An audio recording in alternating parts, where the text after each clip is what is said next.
Baharatlarımızı kıymamıza atıyoruz. Birazcık da yoğuruyoruz. Hepsinin altını yağladık. Kıymamızı koyuyoruz.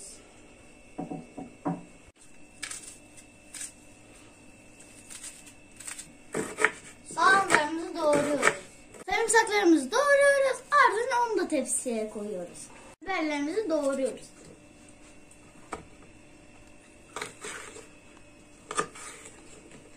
Havucumuzu doğruyoruz.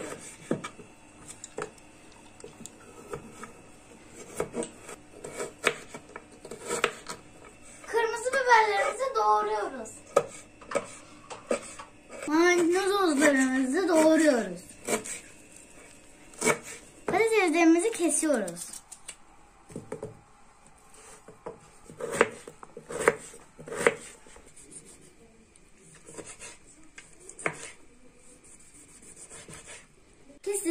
Kestiklerimizi tepsiye yerleştirdik. Şu yukarıdaki güzelliği görüyor musun? Hadi abone ol tuşuna bas. Salça sosumuzu hazırlıyoruz.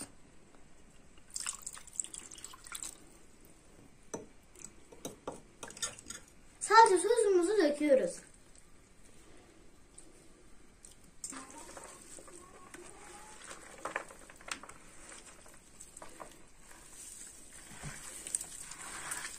Yemeğimizi türlü haline getirdik ama sizin bildiğiniz türlüden değil.